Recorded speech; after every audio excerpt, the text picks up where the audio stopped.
প্রেমের বাঁধনে আছেন সারিকা, বিয়েটা হচ্ছে কবে? কোনো It's a প্রেমও statement. করছি না। সো বিয়ে করারও আপাতত কোনো সম্ভাবনা নেই। আচ্ছা, তো প্রথমত সারিকা একদমই নাকচ করে দিয়েছেন। হ্যাঁ, প্রেমের বাঁধনে আছেন এটা সত্যি না। আর বিয়ের একদমই কোনো না। পরিকল্পনা এখন হচ্ছে না। না, একদমই সিঙ্গেল, একদমই কাজে ফোকাস। নাটক এখন করেন না কেন? আমার মনে হয় উত্তরটা এটার এর উত্তর মধ্যে দিয়ে দিয়ে দিয়েছে দিয়েছি। বাট সারিকা। আমি নাটক করতে চাই। ভালো গল্প, ভালো আচ্ছা, ডিরেকশন, ভালো সবকিছু মিলায় আমি করতে চাই। মানে বাছাই করা। বাছাই করে একটু করতে ওকে, চাই। কারণ এত গল্প করা হয়ে হ্যাঁ। গেছে। সো একটু মানে খুব বাছাই করে বেশি রেগুলার নিয়মিত না, কিন্তু বাছাই করা হ্যাঁ। নাটক হলে you are willing to do. Next question from Rakibur Rahman. আপনার ফেভারিট কালার কি? ব্লু। নীল। ব্লু এর সব শেড নীল। নীল বলো। নীল। ওকে। আদিবা ইসলাম আপু বিয়ে করবেন কবে? এটার উত্তর মনে হয় আমি পেয়ে এটা গেছি। যেদিন আল্লাহ ভাগ্যে লিখে রাখছে সেদিনই বিয়ে করব। আপাতত পরিকল্পনা নেই। যেদিন আল্লাহ লিখে রেখেছে সেদিন হবে। জেসমিন আক্তার বলছেন, ফ্যামিলি ক্রাইসিসে আপনার অভিনব উপস্থাপন প্রশংসনীয়। Thank you.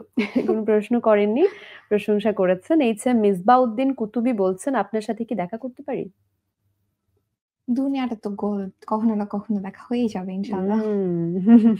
ওকে। মোহাইমিনুল হাসান রাতুল বলছেন, আপনার কার সাথে অভিনয় করতে সবচাইতে বেশি ভালো লাগে?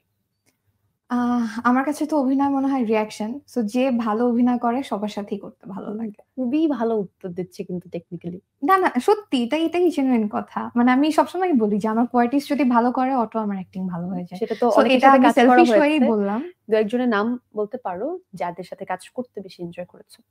আ এটা আসলে মানে যারা ভালো অ্যাক্টিং করে, এটা দর্শকই বলতে পারবে ভালো অ্যাক্টিং কারা করে। তো আমার রিঅ্যাকশন দেখলেই বুঝা যায়। আমার যেখানে অ্যাক্টিং ভালো হয়, হুম, হুম। নিশ্চয়ই আমার কো-অ্যাক্টর ভালো অ্যাক্টিং করে। সারিকা যেটা বলতে চাচ্ছে, আপনার যদি এই প্রশ্নের উত্তরটা জানতে হয়, আপনার গিয়ে ওর সব কাজ দেখতে হবে। অবশ্যই। দেখে ওর রিঅ্যাকশন যদি যেটাতে ভালো হয় বুঝবেন যে মানে তার অপোজিট অ্যাকশনটা যিনি দিয়েছেন তার সাথে কাজ করতে ওর বেশি ভালো অবশ্যই। লাগে। যেমন ফ্যামিলি ক্রাইসিস নিয়ে মানুষ প্রশংসা করে। ওখানে সব অ্যাক্টর অ্যাক্ট্রেসরা অনেক ভালো অ্যাক্টিং করত। তো আমার আসলে নিজে থেকে কিছুই করতে হয় নাই। আর ফার্স্ট আমার কাজ। ওখানে তো আমি অ্যাক্টিং বলতে কিছুই শিখি নাই। রাইট। জাস্ট রিঅ্যাকশন দিয়েছি। হ্যাঁ, ওকে। আরেকটা প্রশ্ন আছে এসকে আসমা রুমা তার কাছ থেকে। আচ্ছা, উনি কোনো প্রশ্ন করেন, উনি বলছেন আপনার পোশাকটা সুন্দর। Thank you. লিংকন রকি বলছেন আপনার পছন্দের খাবার। পছন্দের খাবার কি সেটা জানতে আ চাইছেন। আমার মায়ের হাতের যেকোনো খাবার আর হুম। ফুচকা। আপডেট কি এর মধ্যে আছে? কোনো প্রিপারেশন আম বা কোনো প্রস্তাব? আ ওইভাবে এখনো কোনো কিছু ফিক্সড না। বাট হচ্ছে আমি ট্রাই করছি। মানে নিজেকে প্রিপেয়ার করার বড় মানে পর্দায় ইউ আর দেখার গেটিং জন্য। রেডি তোমার হ্যাঁ, বড় পর্দার মানে জন্য। অ্যাক্টিং নিয়ে হোক, ফিটনেস নিয়ে হোক, সবকিছু নিয়ে আমি একটু প্রিপেয়ার হচ্ছি। মানে সবারই তো আসলে একটা গোল থাকে হুম, যে হুম। নিজেকে বড় পর্দায় দেখব। ওইভাবে আমি কোনো কিছু সেট করি নাই যে করতেই হবে হুম। এরকম কিছু। অভিনয় করতে চাই। সো বড় পর্দায় দেখলে এটা একটা বোনাস হয়ে যাবে।